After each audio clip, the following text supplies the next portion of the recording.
어떻게 잘 지내셨어요? 예, 아유 반갑습니다. 예. 어, 벌써 4월 마지막 주예요, 그죠? 아, 벌써 4월 마지막 주예요. 이제 좀 있으면 이제 5월 되는데, 5월 되면 예전에 말씀드렸던 것처럼 우리 교회에서 다양한 행사를 준비하고 있죠. 그래서 좀 행사가 많다 보니까 누누이 좀 광고를 드려야 딱 이렇게 들어올 것 같아요. 딱 입력이 될 것 같습니다. 자, 5월 5일 날은 우리가 어린이 세네파크 있죠, 그렇죠? 금요일 날. 그래서 지역 사회에 있는 아이들 초청해서 정말 볼거리, 놀거리, 즐길거리 다 이렇게 하는데, 얘기 들어보니까 주변에 있는 사람들 꽤 많이 올 것 같아요. 그래서 없잖아 또 고민이 생겼어요. 예, 그러니까 공간이 좀 더 넓으면 막 와서 막 하면 좋은데, 공간이 협소한데 애들이 많아지면 애들이 이제 얼마 이용하지도 못하고 줄만 쭉 서게 되는 게 아닌가 하는 고민이 있는데, 당일날 뭐 서울 시내 어디 가든 그런 혼잡함은 다 있을 거예요. 뭐 그게 하나의 뭐 어디 가나 그러니까 그렇다 치지만, 그래도 좀 약간 좀 고민 아닌 고민을 합니다. 정말 마음 같아서는 잠저초등학교를 빌려가지고 그걸 다 하면 좋겠지만, 예, 그건 나중에 하나님 허락하시면 하면 좋을 것 같고, 그날 금요소년 집회 시간에는 히즈쇼라고 어린이 뮤지컬 와서 진행을 하고요. 7시 반부터 시작합니다. 그리고 5월 7일 주일이죠. 그때는 뭐가 있죠? 온세대 연합예배가 있죠. 예, 온세대 연합예배가 있습니다. 그래서 2부 때는 우리 주일학교 선생님들 중에서는 청년들, 미취학부나 취학부, 초등학생 그 선생님들은, 예, 청년들은 이제 3부 예배 때 같이 드리고요. 아이들도 초등학생들까지는 3부 예배 때 드립니다. 그리고 그때는 유아부 최은선 전도사님이 한 10분에서 15분 설교하고, 그 다음에 이어서 제가 말씀을 전합니다. 그 다음에 이제 4부에는 그때는 이제 어린이, 그러니까 유아세례 있잖아요. 유아세례식이 진행이 되고요. 그리고 그때는 다른 어떤 이제 설교자가 있는 게 아니고 저 혼자 다 합니다. 그때는 중고등부 아이들 오기 때문에, 중고등부는 제 설교 들어도 다 이해가 되잖아요. 그래서 되고 또 유아세례식이 있으니까 그 시간이 한 10분 정도 차지하거든요. 그러니까 또 누구가 설교하고 제가 설교하는 것보다는 차라리 그 유아세례식 하고 근데 제가 설교하면 딱 맞을 것 같아요. 3부나 4부 동일하게 2, 3, 4부에는 어르신들에게 선물 전달하는 시간이 있고요. 100세 이상 되신 분이 100세 되신 분이 또 계셔서 그분에게 특별한 선물을 드립니다. 그런데 이전에도 뭐 할 일 있어요? 예, 이전에도 100세 되신 분들은 우리가 선물을 드렸기 때문에, 그 이전에 특별한 선물 받으신 분들은 올해 또 받지는 않으시고요. 예, 그러니까 예를 들면 우리 교회 지금 최장수 어르신이 105세이신가요? 102세이신가요? 예, 예. 그래서 예전에 또 받으셨으니까 이제 이번에 100세 되신 분에게만 이제 또 드리고, 70세 이상 되신 분들에게는 또 선물 다 이렇게 드리고요. 유명하게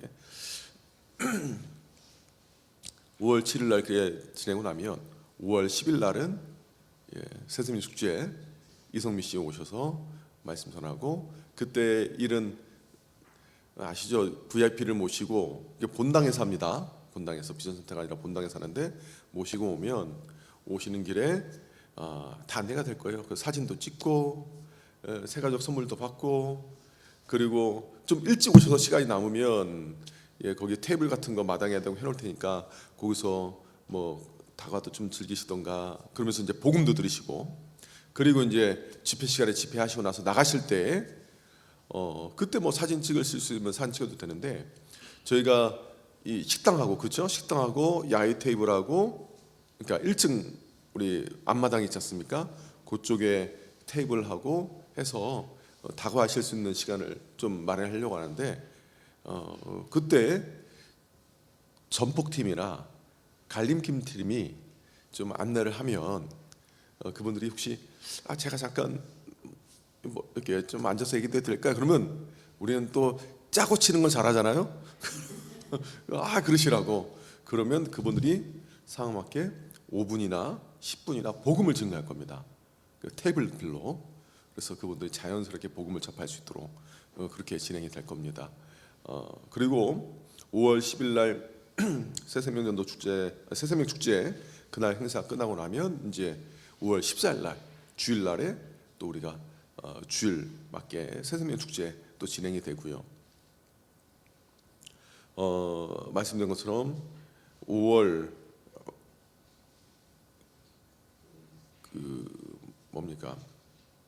그 5월 달에 있는 금요성년 집회 시간대에는 그때 다 외부 강사 와서 가정 세우는 가정 세미나가 진행이 됩니다. 다 여기까지 다 입력이 좀 이해가 되시죠? 앞에 현수막에도 이렇게 해놨으니까 보시면 이해가 될 거고요. 혹시 질문 있으세요?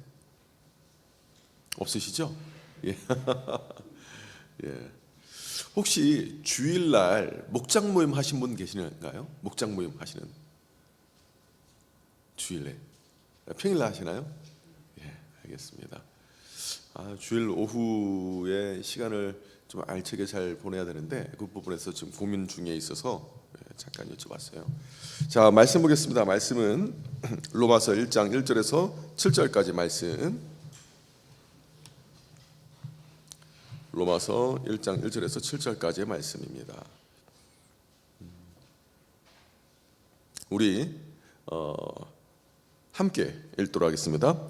예수 그리스도의 종 바울은 사도로 부르심을 받아 하나님의 복음을 위하여 택정함을 입었으니 이 복음은 하나님이 선지자들을 통하여 그분의 아들에 관하여 성경에 미리 약속하신 것이라.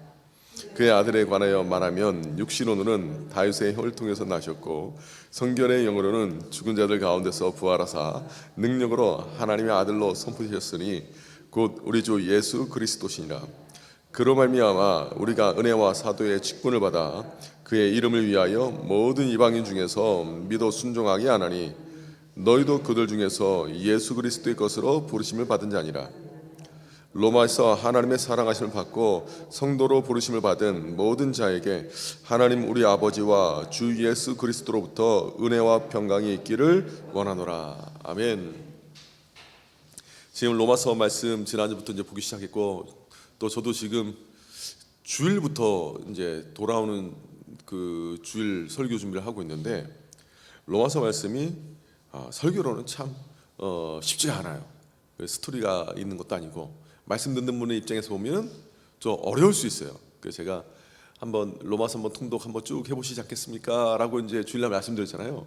근데 몇 번 읽고 나서 피드백이 목사님 숙제 열심히 하고 있습니다. 근데 무슨 말인지 모르겠습니다 하는 분이 꽤 있으세요. 로마서 읽으면서. 로마서 좀 어떠세요? 예, 좀 이렇게 그렇죠. 예, 맞습니다. 그래서 로마서가 굉장히 깊이가 있고 은혜가 풍성한 말씀이에요. 그래서 우리가 이 로마서의 말씀을 계속해서 또 묵상하고 읽고 그러면 좋을 것 같아요. 저 같으면은 이제 이번 주 주일날 원래 은혜에 대한 설교를 하려고 준비를 했었어요. 사실 은혜 우리 교회 안에서 은혜 하면은 좀 이렇게 단어 한마디니까 쉽게 생각하잖아요. 그런데 사실 은혜에 대한 것도 굉장히 복잡하고 어려운 개념입니다. 원래는. 그래서 최근에 이렇게 일반적 벽돌책이라고 하죠. 이렇게 두꺼운 한 1000페이지 정도 되는 신학 책이 있는데 그게 바로 바울의 은혜에 대한 개념을 연구한 책이 있는데요. 그거를 제가 이제 수개월 동안 읽었는데 참 은혜라는 게 굉장히 많은 의미가 담겨 있거든요. 그래서 이번 주에는 은혜와 평강이 내게 있기를 원하노라 이걸 가지고 은혜에 대한 말씀을 전하려고 준비하다가 보니까 로마서에서 은혜라는 말이 한 20번 정도 이렇게 나오는데 이후에 좀 더 직접적으로 우리가 이 은혜에 들어가게 되었다 할 때 그때 이제 은혜에 대한 말씀을 전하겠다 하는 생각을 가졌고 돌아온 주에는 어떤 말씀을 전할 거냐면 그러니까 로마서 1장 1절 보니까 단어가 어떻게 배열되냐면요. 바울, 노예, 그리스도 예수의 이렇게 단어가 이렇게 돼 있어요. 바울, 하나의 노예, 그리스도 예수. 그러니까 이 자신이 노예라는 이 정체성을 가지고 어떻게 이렇게 당당할 수 있을까? 그 화려하고 번화가인 세속적인 복음의 활개치고 있는 곳에 그들에게 보기에는 가장 이렇게 비천하고 비참한 십자가에 못 박혀 죽은 이 청년의 얘기가 왜 자부심이 되며 이것이 왜 사람을 이거에 대해서 제가 좀 묵상하고 있어요. 근데 이게 저 혼자 이게 묵상하고 은혜 받으면 좋겠는데 이게 설교로 준비하는 건 참 쉽지 않더라고요. 그래서 지금 머릿속에는 굉장히 좀 이렇게 실타래 엉킨 것이 엉켜 있듯이 막 이렇게 엉켜 있거든요. 그래서 지금 그런 상태에 있고, 지난주에는 첫 폼을 여는 게 하나님의 복음과 나를 부르심이라는 제목으로 주의 말씀을 이렇게 전했습니다. 자, 제가 지금 말씀을 드렸는데 바울은 로마 교회에 자신을 뭐라고 소개를 하고 있나요? 그렇죠. 노예다. 노예. 단어도 로마서 1장 대문자로 바울 한 노예, 그리스도 예수에 속한 딱 이렇게 섞여 있는데 이게 저한테 계속해서 이제 이게 가슴에 부딪혀요. 자신을 노예라고 떳떳하게 당당하게 소개하고 있는 바울의 모습을 볼 수 있습니다. 그러면 그 뜻이 무엇이라고 했죠? 왜 노예라고 했을까요? 예, 그렇죠. 그러니까 물론 그걸 배제한 건 아니에요. 뭐냐면 자기를 낮춰서 겸손한 모습으로 소개하는 거, 그걸 이제 배제한 건 아닙니다. 그런데 그런 쪽으로 말한 것은 두 가지 의미가 있는데, 첫 번째가 뭐냐면 내가 누구에게 속했느냐. 예. 그래서 원어를 보더라도 이 그리스도 예수께 속한, 그러니까 이 예수께라는 것에 원어를 보니까 소유격으로 돼 있더라고요. 그래서 이게 무슨 말이냐면 나는 예수님께 소속된 사람이다. 예수 그리스도께 속한 사람이다. 이게 분명했습니다. 그래서 내가 어디 소속이냐 이게 분명하고요. 예, 그러니까 이 세상에 살아가지만, 로마에 살아가지만 자신은 예수께 속한 사람이다. 당시의 사람들은 황제께 속한 것을 명예로 알았고, 로마가 기회의 땅이에요 당시에. 그래서 문헌을 막 제가 또 이것 때문에 얼마나 많이 찾아봤겠어요. 보면 당시의 사람들은 성공하고 번영하기 위해서 로마에 자발적으로 귀속한 사람, 귀속된 나라, 부족 사람들이 많았다라는 거예요. 그래서 그것이 자신의 자부심이 된 거예요. 그러니까 로마 시민권만 가지고 있어도 얼마나 대단한 일입니까? 아니 그 우리가 아는 것처럼 사도행전 보면 백부장이 자신 로마 시민권이다, 나 돈 주고 샀다라고 하잖아요. 이게 자신의 소속이었는데 사도 바울은 날 때부터 물론 이제 얻게 된 거니까, 자신이 돈 주고 사거나 노력하고 산 건 아니라 얻게 된 거니까 뭐 로마 시민권이지만, 사도 바울은요 나는 예수께 속했다라는 게 명확했던 사람이에요. 어디 소속이냐? 두 번째, 누구 뜻대로 살아가느냐? 예, 그렇죠. 예, 감사합니다. 내가 지금 인생의 목적, 이게 내 목적이 아니고 예수님의 뜻이에요. 이전에 사도 바울이 자신의 종교적인 열심을 가지고 살았을 때 생각해 보세요. 예수님의 종 되기 이전에 종교적 열심을 가지고 했던 모든 일들이 사실은 자신의 목적이었어요. 그러지 않았습니까? 하나님을 사랑한다는 마음이 있었지만, 그러나 자신의 뜻대로 살았던 사람이에요. 그러니까 예수 믿는 사람들 잡아서 옥에 가두고 뭐 어떻게 하려 살기가 등등해서, 그러니까 종교적 의분을 가지고 살았지만 자신의 뜻 가운데 살았던 사람인데, 복음을 만나고 나서는 이게 걸러진 거지요. 예, 명확하게.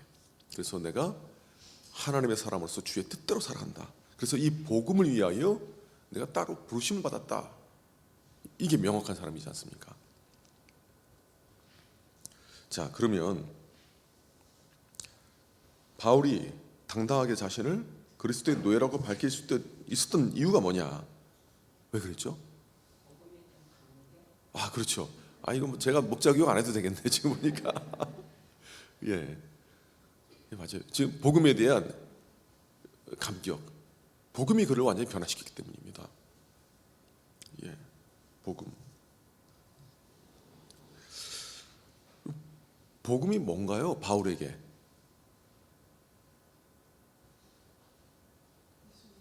예, 예수님이었죠. 예수님이었죠. 당시 사람들에게 복음은 무엇이었습니까? 로마 시대. 예, 황제가 복음이었어요. 당시는 황제가 복음이다. 그때 제가 이제 비문 이렇게 한 걸 읽어드렸잖아요. 그러니까 제가 지금 주요 참고하는 그 주석서가 몇 권이 있는데 그 중에 그 전도반이라는, 그러니까 하여튼 뭐 이렇게 그런 주석서가 있어요. 그게 보면은 그 안에 그 내용이 이렇게 소개되어 있더라고요. 그래서 그 학자가 소개한 그 비문을 읽어보니까 당시 사람들이 명확하게 그들의 로마 사람들에게 명확하게 그들에게 복음은 로마 황제였어요. 그래서 제가 이제 초대교회 배경사에서 특히 로마 시대의 사람들의 생활 상에 대해서 또 책이 이렇게 두꺼운 게 몇 권이 있거든요. 그걸 찾아보니까 그 사람들은 이 명예라는 것이 생명보다 또 귀했었던 시대였는데 그들에게 최고의 명예는 내가 로마 황제의 지근거리에 있다. 로마 황제로부터 무엇인가 선물을 받았다. 이게 최고의 명예였던 거예요. 저도 옛날에 그 부목사 시절에 대통령으로부터 선물 받은 게 있거든요. 직접 줬겠습니까? 누가 청와대에서 이제 근무했던 행정관 분이 1급 공무원이 있었는데 그분이 사가지고 저한테 보낸 건데요. 그것도 신기하더라고요. 정말 청와대에서 막 선물이 왔다 가지고 얼마나 제가 야 난생 처음에 나도 이제 이런 선물을 받는구나 하고 딱 보니까 뭐가 들었으냐면 이제 쌀하고 육포하고 뭐가 이게 있었는데 먹고 나니까 그냥 끝이었어요. 근데 그 뭐 저한테 별로 그게 뭐 처음에 신기했지만 이게 명예라든가 그런 거랑 전혀 상관없었어요. 네. 또 그분이 그 대통령이 이제 좀 있으니까 또 이제 깜빵 가시더라고요. 그러니까 별로 이 명예가 아니에요. 별로 이게 저한테는 그냥 그냥 딱 먹고 만 그 끝이에요. 청와대는 선물 이런 거 주는구나 이거 말하지. 근데 당시에 로마 황제는 그런 차원이 아니었어요. 이게 대단한 명이었던 거예요.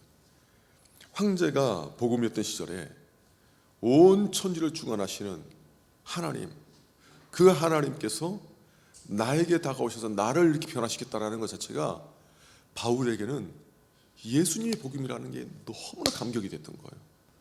그래서 내가 지금 왜 서 있는가 이 자리에, 누가 나를 세웠는가, 이게 너무나 분명했던 사람입니다.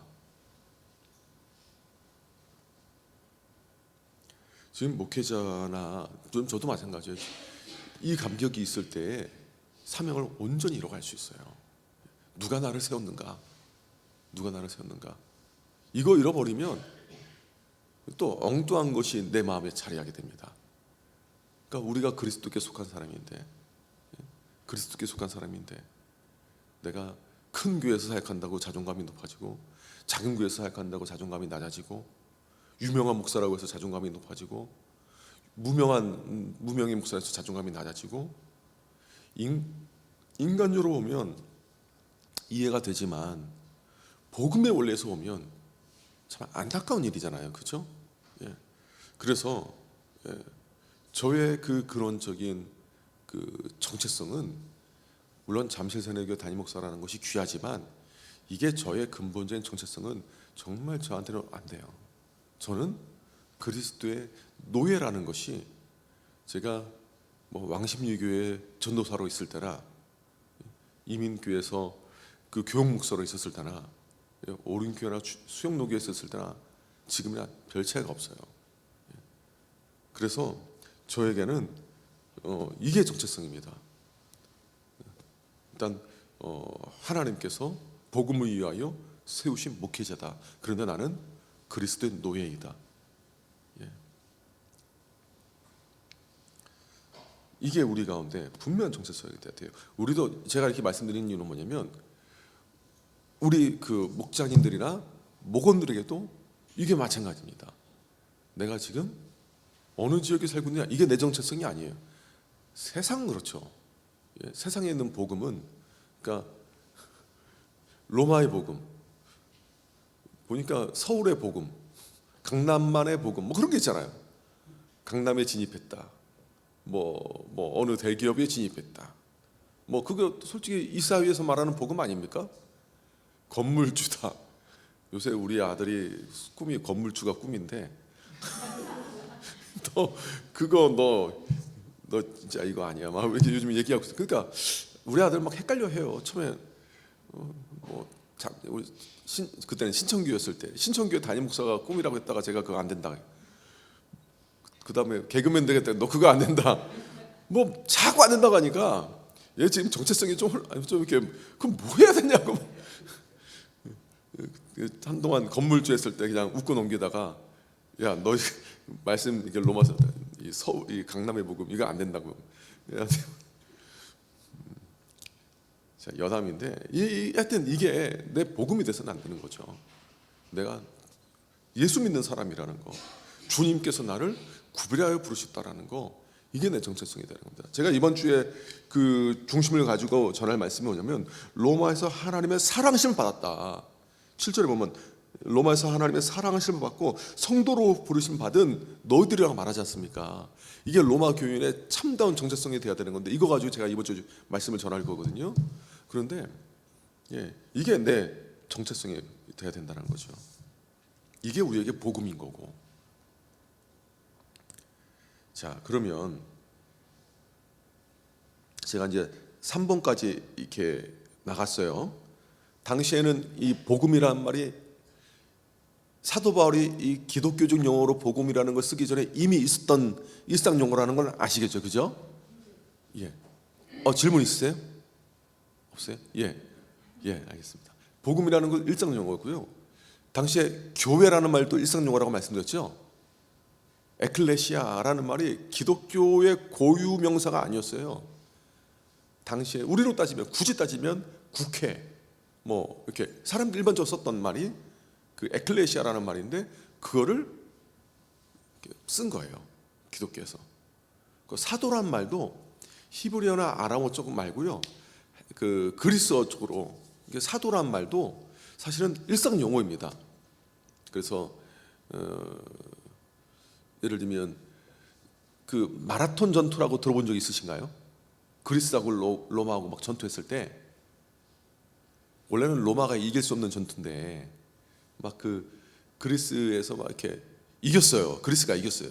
그러니까 그 병사가 말로는 42.195km 와가지고 우리가 승리했습니다. 딱 한마디 하고 죽었다는 얘기 있잖아요.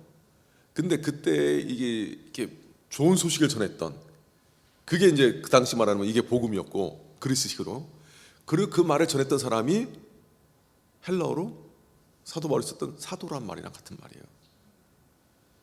그러니까 원래 사도란 말은 그 대사란 말입니다. 대사. 정권으로 뭘 위임받고 무슨 일을 이렇게 행하며 또한 그 일들을 행했을 때 또 보고하지 않습니까? 본 거게. 근데 그건 이제 제가 또 이제 이번 주 주일날에 말씀을 전할게요. 지금 제가 막 정리되지 않은 막 이것저것 연구한 거 지난주 같았으면 설교에 대한 정리가 돼가지고 지금 한참 원고를 치고 있는데 지금은 막 애를 쓰고 있어요. 하여튼간 지금 막 스스로 정리하는 과정 속에 있는데 머릿속에서 하여튼 그런 일상 용어였습니다. 자, 왜 하나님께서는 기쁜 소식을 위해 하나님의 사람들을 구별하여 세웠을까요? 왜 세웠다고 했죠? 세상의 복음에 취해 있는 사람들이 많아서요. 진짜 복음을 사람들이 들을 수가 없었고 또한 들으려고 하지도 않았어요. 세상의 복음. 지금도 세상의 복음 있잖아요. 그렇죠?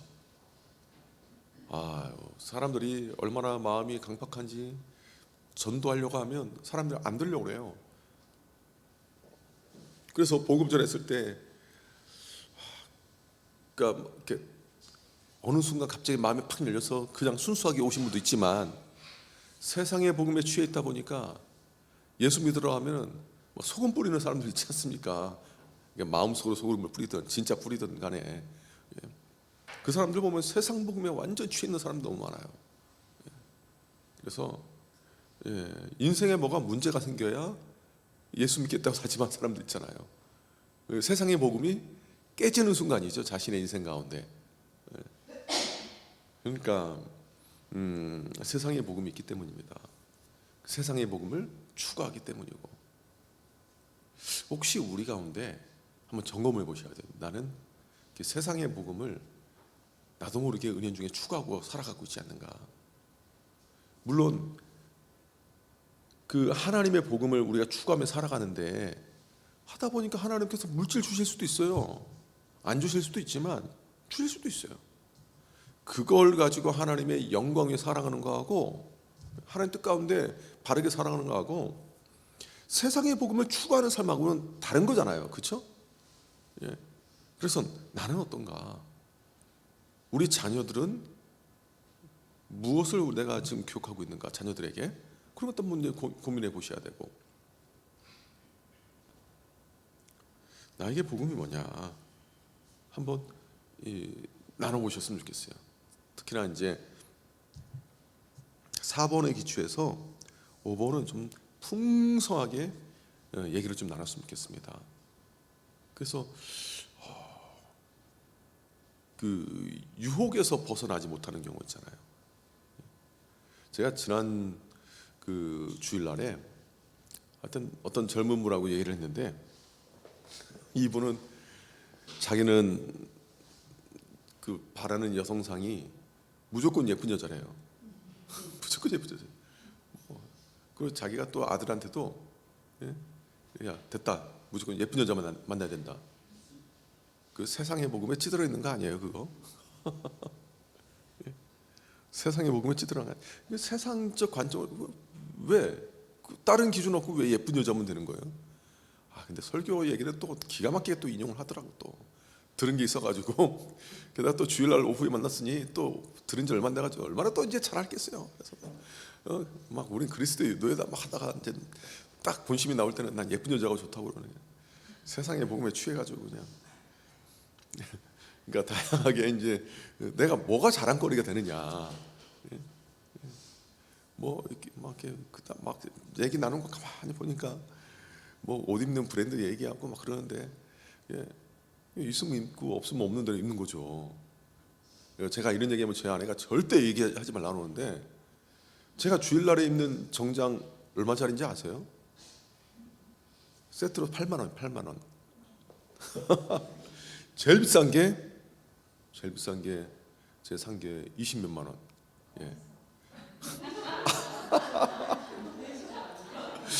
브랜드요? 전 제 체형이 파크랜드가 맞아요. 그래서 근데 아울렛 매장 가면 기가 막히게, 제가 그러니까 예전에 그 어른교회 있을 때도 부목사 있을 때도 그때 파크랜드가 맞아가지고 했는데, 수영로가 가니까 파크랜드가 또 부산 브랜드더라고요. 거기에 막 5만 원에 환불 할 때가 있었어요. 1년에 한 2번 정도. 그때 또 왕창 살아가지고 그 입다가 제 우리 교회 와가지고 뱃살 부자, 뭐 옆구리 부자 막 살찌면서 이게 안 맞는 거예요. 근데 뭐 NC백화점 가니까 또 그런 게 왜 또 궁금해졌지? 그러니까 NC백화점에 평소에 이렇게 정가 이렇게 하다가 가든파이브에 한 번씩 이 사람들이 이제 안 팔리는 거 팔고 나면 팔 때가 있어요. 그거 여기서 안 팔리면 소각장 간다는 거예요. 그래서 왜 그걸 하냐, 더 싸게 팔지. 그러니까 그럼 다른 게 안 팔린다는 거예요. 그런 거 있잖아요. 그런 거. 그러니까 전혀 저는 그게 부끄럽지가 않아요. 8, 9만 원짜리 입고 강단 위에 서서 부끄럽지가 않아요. 예전에 제가 그 대학생 때요, 철이 안 들어가지고 멋을 앵간히 부리고 다녔거든요. 제가 중학교 때부터 멋을 많이 부렸어요. 남녀공학 다녔는데 한번 저도 그냥 뭐 교회 오빠 뭐 하면서 막 이렇게 막 얘기도 듣고 뭐 남녀공학에서 막 또 편지도 받고 막 그러니까 멋을 얼마나 부렸나 몰라요. 그리고 막 대학 가가지고는 청바지가 수집하는 게 그때 제 취미 중 하나인데, 그때 또 아버지 사업 잘 됐으니까 그게 프라이드였거든요. 그 당시에 뭐 지금도 유행하는지 모르겠지만 뭐 케빈 클라인 뭐 그런 거 있잖아요. 그런데 의미가 없더라고. 의미가. 목회자가 되고 나서는 그거 가지고 자랑하는 그 모습이, 그랬던 저의 모습이 굉장히 좀 이렇게 철이 덜 들었고, 그러니까 별로 그 모습이 제 과거의 모습이 좋아 보이진 않아요. 물론 싸게 팔면 사죠. 어디 아울렛 갔는데 괜찮은 분에다가 싸게 팔면 그렇다고 굳이 저는 거부하지 않습니다. 싸면 사요. 근데 굳이 비싼데 그 돈 주고 사고, 그렇다고 해서 내가 이게 내 삶의 뭐 프라이드가 되거나 그런 거 아니에요. 예. 그래서 딱 보면 별로 안 부리죠? 부리나요? 아 그래요? 감사합니다. 예. 이거 하여튼 별로 평소에 별로 안 부리고 다녀요. 그냥 그냥 다니는 거예요 지금. 그러니까 스타일도, 헤어스타일도 목사 스타일 딱 변함이 없잖아요. 목사 스타일. 예전에는 헤어스타일도 수시로 바꿨어요. 막 머리도 길렀다가 뭐 이렇게 했다가 뭐 한 번에 막 잘랐다가 뭐 투블럭 했다가 막 별짓 다 하고 다녔거든요. 염색도 하고 다니다가. 근데 의미가 없어요. 그냥 목사 스타일.